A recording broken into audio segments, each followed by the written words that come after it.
situasi wabah di Jakarta ada dalam kondisi darurat. Dengan melihat kedaruratan ini, maka tidak ada banyak pilihan bagi Jakarta kecuali untuk menarik rem darurat sesegera mungkin.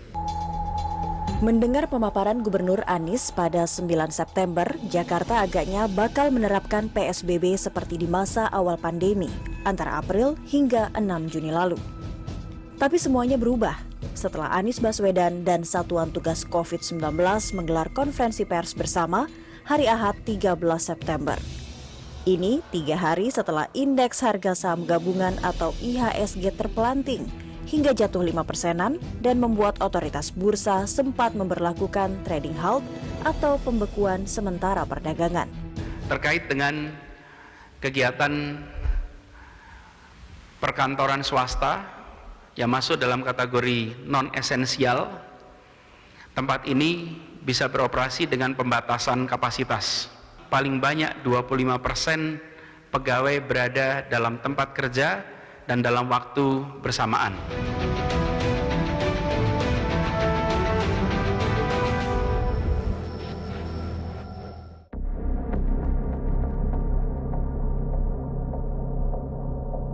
Ihwal pentingnya menarik rem darurat untuk Jakarta, Anies Baswedan mengacu pada data COVID-19.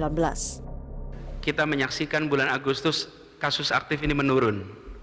Tapi memasuki bulan September, sampai tanggal 11 September kemarin, jadi 12 hari pertama, bertambah sebesar 3.864 kasus, atau sekitar 49% dibandingkan akhir Agustus. 12 hari terakhir kemarin menyumbangkan 25% kasus positif. Tapi Pemprov DKI Jakarta dan pemerintah pusat berbeda pendapat soal kapasitas rumah sakit dan tempat tidur untuk pasien COVID-19. Di sini kalau kita perhatikan, kapasitas ICU kita ada 528 tempat tidur. Bila kenaikan yang berjalan terus sejak Agustus sampai September ini, selama bulan Agustus meningkat drastis, trennya akan naik terus, maka 15 September akan penuh. Dari 3 data ini, angka kematian, keterpakaian tempat tidur isolasi, keterpakaian ICU khusus COVID, menunjukkan bahwa situasi wabah di Jakarta ada dalam kondisi darurat. Pemerintah menegaskan bahwa tidak ada kapasitas kesehatan yang terbatas. Pemerintah sudah mempunyai dana yang cukup dan pemerintah akan terus menambah kapasitas bed sesuai dengan kebutuhan dan meyakinkan bahwa seluruh daerah termasuk DKI Jakarta, kapasitas pelayanan kesehatan akan terus dimaksimalkan oleh pemerintah. Yang juga berbeda adalah menyangkut operasi sektor usaha non-esensial. Pada 9 September, Anies Baswedan terang benar menjelaskan bahwa sektor usaha non-esensial dilarang beroperasi atau bekerja dari rumah. Mulai Senin tanggal 14 September, kegiatan perkantoran yang non-esensial diharuskan untuk melaksanakan kegiatan bekerja dari rumah. Kegiatan usaha jalan terus, kegiatan kantor jalan terus, tapi perkantoran di gedungnya yang tidak diizinkan untuk beroperasi. Kembangan di DKI minggu depan akan menerapkan kembali PSBB, namun kami sudah menyampaikan bahwa sebagian besar kegiatan perkantoran itu melalui flexible working hours dan sekitar 50% di rumah atau 50% di kantor. Nah, dalam Konpres 13 September, sektor usaha non-esensial boleh beroperasi, tapi dengan ketentuan maksimal 25% dari kapasitas. Artinya, kapasitasnya diperketat atau dikurangi dibandingkan dengan PSBB transisi yang berlaku antara Juni hingga 13 September. Epidemiolog Griffith University Australia, Diki Budiman, menduga PSBB yang sekarang berlaku di Jakarta merupakan hasil kompromi. Inilah PSBB kompromi lah ya, saya melihat sih. Bukan PSBB dalam artian sepenuhnya PSBB. Jadi lebih banyak bersifat kompromi antar banyak sektor ya. Lagi artinya kita harus membuat satu strategi penguatan yang menetap, tidak hanya di Jakarta dan sekitarnya, tapi juga seluruh Indonesia sebetulnya. Ini contoh, karena Jakarta ini kan barometer. Jadi aspek strategi utama, testing, tracing, isolasi, karantina itu menjadi satu intervensi yang harus terus kita tingkatkan kualitas dan kuantitasnya. Perang melawan wabah corona butuh stamina. Karena itu, komunikasi dan sinkronisasi kebijakan antara pemerintah daerah dan pemerintah pusat sangat dibutuhkan. Kita harus meletakkan pada sistem ya, penguatan sistem, itu yang pentingnya. Kita akan bicaranya di level tataran kebijakan dulu, sehingga ketika disampaikan kepada masyarakat, publik, sudah dalam keputusan yang bulat, keputusan yang final. Dan itu berbasis fakta. Data yang disampaikan Jakarta udah saya kira secara epidemiologis sudah valid, tapi ini terlihat peran di sektor yang harusnya berperan ini belum ada. Nasi sudah menjadi bubur dan keputusan pun sudah diketuk. Sebenarnya apa saja rem yang diinjak oleh Anies pada PSBB Jilid 2 ini?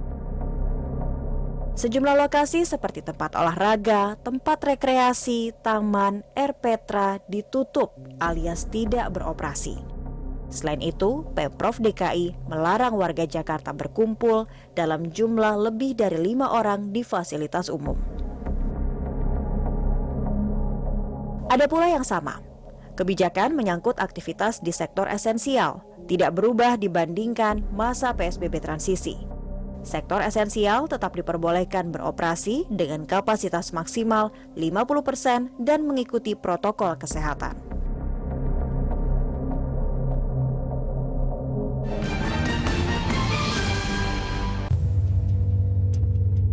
Ini memang pembatasan sosial skala besar atau PSBB jilid kedua. Tapi tengoklah arus kendaraan yang melintasi jalan-jalan ikonik di ibu kota ini. Arus kendaraan di Bundaran Hotel Indonesia Jakarta Pusat ramai lancar. Tidak sepadat masa PSBB transisi yang diterapkan seiring gencarnya kampanye hidup di era new normal antara Juni hingga awal September. Bandingkan dengan PSBB jilid pertama antara April hingga awal Juni lalu. Saat itu jalanan lengang, aktivitas ekonomi mandek, dan aktivitas sosial dibatasi karena itu dinilai sebagai jurus yang manjur untuk memutus penularan virus corona dari manusia ke manusia. Hari kedua PSBB jilid 2, 15 September 2020. Kami menyusur jalan arteri di Jakarta Selatan. Dan inilah kondisinya, ramai lancar. Di jalan panjang, kendaraan dapat dipacu 60 km per jam. Kali ini bebas macet. Padahal di masa PSBB transisi, di kawasan sekitaran Bundaran Pondok Indah ini kerap terjadi kemacetan. Begitu pula di Jalan Asia Afrika kawasan Senayan, juga lengang. Padahal di sini berdiri pusat perbelanjaan dan pusat olahraga Gelora Bung Karno atau GBK. Sesampai di Gatot Subroto, jalanan juga ramai lancar. Simpang Semanggi yang biasanya sumpek karena jalanan macet, siang itu juga lancar. Apakah ini imbas pemberlakuan PSBB jilid kedua? Pada PSBB kali ini, Pemprov DKI Jakarta tidak mengunci pergerakan atau mobilitas warga seperti PSBB jilid pertama. Fokus pertama PSBB kali ini adalah membatasi aktivitas perkantoran yang dinilai menjadi biang keladi melonjaknya COVID-19. Data ini seharusnya membuat kita waspada. Antara 5 Juni hingga 9 Agustus misalnya, ada 1.081 pekerja terpapar corona di 166 klaster perkantoran. Pada 7 September, jumlah tadi meroket menjadi 2.562 kasus dengan jumlah klaster perkantoran mencapai 312. Fokus utama kita adalah pembatasan di arena perkantoran. Di arena perkantoran pemerintahan, kedisiplinan untuk mengatur jam kerja dan mengatur jumlah pegawai telah berjalan lebih baik. Tapi di swasta harus ada peningkatan. Dan bila di pasar, di pusat perbelanjaan, di gedung perkantoran ditemukan kasus positif, maka bukan saja kantor atau penyewa di lantai tertentu, tapi seluruh gedung akan ditutup selama 3 hari operasi. Dan karena fokus mengawasi klaster perkantoran, Dinas Tenaga Kerja, Transmigrasi, dan Energi DKI Jakarta sidak ke perkantoran Geraha 137 di Sawah Besar, Jakarta Pusat.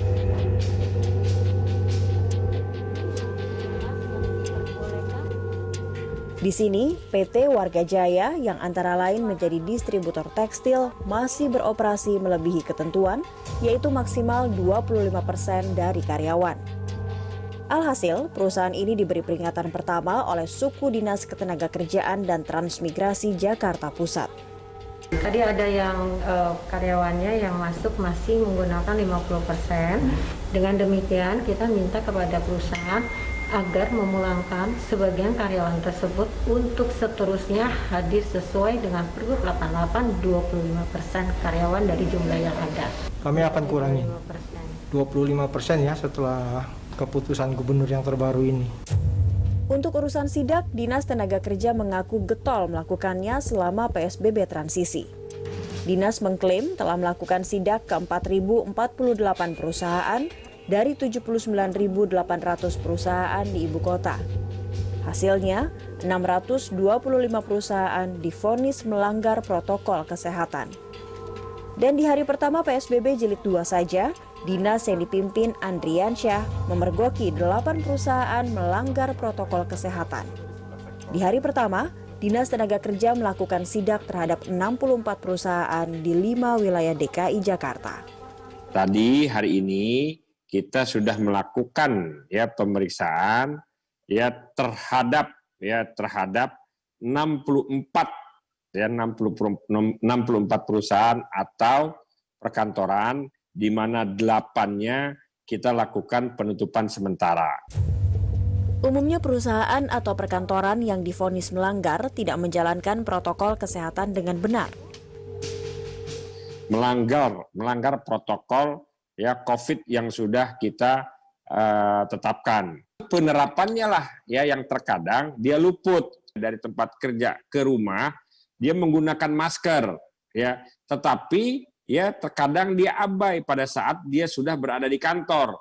Dia buka maskernya seperti itu. Yang kedua, kalau untuk karyawannya mungkin mereka sudah membawa hand sanitizer sendiri, tetapi untuk pengunjung, nah ini tidak diingatkan oleh para security-nya. Dinas Tenaga Kerja telah membuat aplikasi pengaduan untuk mempermudah mengidentifikasi karyawan yang positif COVID-19. Kita membuat semacam aplikasi pengaduan. Disinilah yang sering kita lakukan dalam melakukan pemeriksaan dan lebih efektif. Sosialisasi tetap dilakukan, begitu juga sidak. Tapi yang lebih penting, Dinas Tenaga Kerja DKI Jakarta mengimbau perusahaan dan para pekerja di perkantoran lebih disiplin lagi dalam menjalankan protokol kesehatan di lingkungan kerja mereka. Nah, inilah yang saya sampaikan kepada seluruh pelaku usaha agar sama-sama melaksanakan protokol COVID secara disiplin.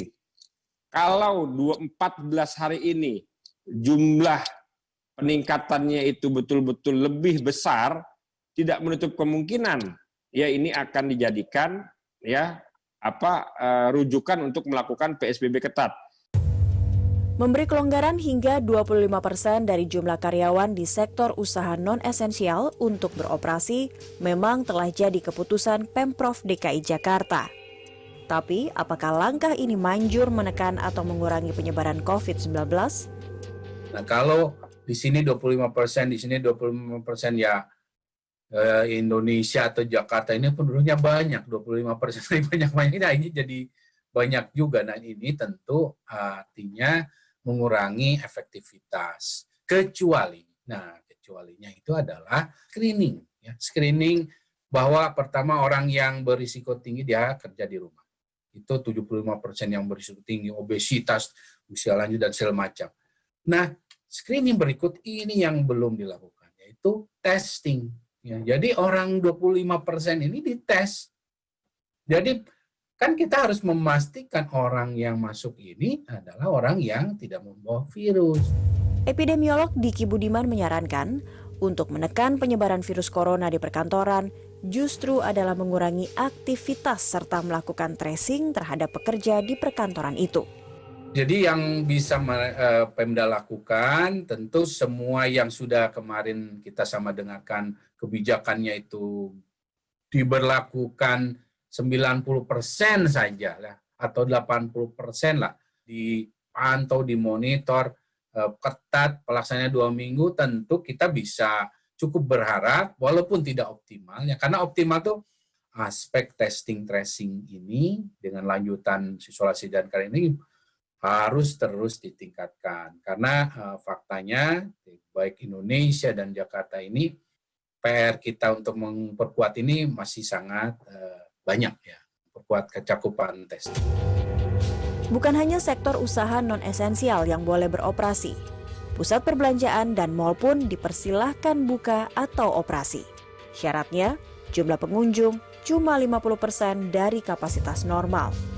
Inilah yang membedakan PSBB jilid kedua dengan PSBB di masa awal pandemi dulu.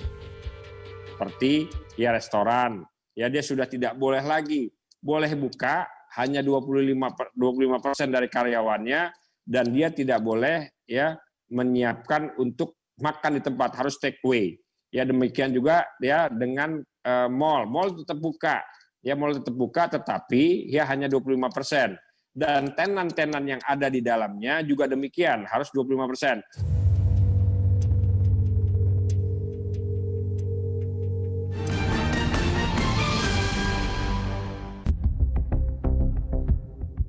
Tak ada lagi pemeriksaan ketat model begini di PSBB jilid kedua.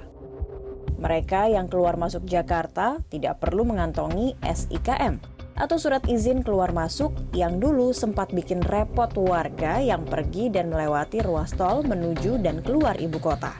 Jadi, mobilitas warga Jakarta atau non-Jakarta tidak dihambat. Kalau pergerakan manusia dan juga kendaraan leluasa, lalu apa yang dilakukan Pemprov DKI Jakarta? Ini salah satunya, yaitu Operasi Justisi. Operasi ini melibatkan personel gabungan dari Polri, TNI, Satpol PP, Kejaksaan, hingga pengadilan. Untuk mendisiplinkan warga tentang pentingnya protokol kesehatan dalam PSBB jilid 2 ini diturunkan 6.800 personel. Protokol kesehatan ini akan diintensifkan, penegakan disiplin dilakukan bersama nanti oleh Polri, TNI, Satpol PP, beserta dengan OPD yang sudah ditugaskan. Dalam rangka lebih menertibkan kembali, lebih meningkat agar masyarakat lebih berdisiplin untuk mematuhi protokol kesehatan. Petugas gabungan Polda Metro Jaya Jakarta Barat menggelar operasi justisi di Checkpoint Kalideres Jakarta Barat. Operasi semacam ini bakal digelar selama 2 pekan, 24 jam non-stop. Lokasinya di 8 titik di 5 wilayah DKI Jakarta. Di antaranya Tugu Tani, Bundaran HI, kawasan Pasar Jumat, Jalan Perintis Kemerdekaan, Jalan Raya Kalimalang, Jalan Kalideres, Jalan Asia Afrika, dan Semanggi. Di hari pertama PSBB jilid 2, ada 221 pelanggar protokol kesehatan, yakni tidak menggunakan masker. Kita akan melaksanakan penindakan secara mobil dan nanti akan dilaksanakan untuk eksekusinya dari Satpol PP. Di hari yang sama, di kawasan Tugu Tani, Jakarta Pusat, ada 23 warga yang tidak menggunakan masker. Walhasil pelanggar diganjar sanksi atau denda Rp250.000. Sekarang yang kita tindak itu, ada juga yang kita tindak sosial gitu ya. Ada juga yang memang betul berbayar gitu. Saya kira kan emang kalau di mobil gitu kan, ya kan ruang tertutup ya udahlah boleh gitu kan. Karena kan saya juga sama istri saya juga. Dendanya Satu orang itu 250.000, jadi saya sama istri saya juga 500.000 totalnya. Epidemiolog Diki Budiman mengingatkan, operasi semacam ini perlu juga dilakukan di daerah perkantoran. Pasalnya, klaster COVID-19 perkantoran cukup tinggi di ibu kota. Jakarta itu salah satu yang berkontribusi dalam penambahan kasus selain klaster rumah tangga adalah klaster perkantoran, banyak sekali. Sehingga operasi justisia atau monitoring dari atau pemantauan ini juga terutama di perkantoran. Jadi kita tidak akan efektif kalau ini tidak dilakukan. Dalam 3 hari pertama PSBB Jilid 2, kasus positif harian masih tinggi, di atas 1.000 kasus per hari. Pada 15 September, positivity rate-nya masih 13,4%. Ini adalah angka yang menunjukkan perbandingan jumlah orang yang positif COVID-19 dibandingkan orang yang dites. Gubernur DKI Jakarta menyebut langkahnya memberlakukan PSBB adalah menarik rem darurat untuk menekan virus corona. Tapi, apakah PSBB Jilid 2 yang jauh berbeda dengan PSBB di masa awal pandemi manjur mengerem laju perkembangan corona di ibu kota? Jawaban pasti saya jelas tidak akan bisa mengerem, karena apalagi ini sifatnya bukan karantina wilayah ya. PSBB ini kurang efektif dibanding PSBB pertama, tapi lebih efektif dibanding PSBB kedua atau PSBB transisi. Dalam 3 hari ini belum terlihat efeknya. Peringatan epidemiolog dari Griffith University Diki Budiman ini layak dicamkan oleh para pemegang kekuasaan di daerah atau di pusat serta seluruh warga negara. Jumlah angka kematian baik tenaga kesehatan dan masyarakat ini bukan cuma sekedar angka ya. Tapi ini kehilangan warga Indonesia ini.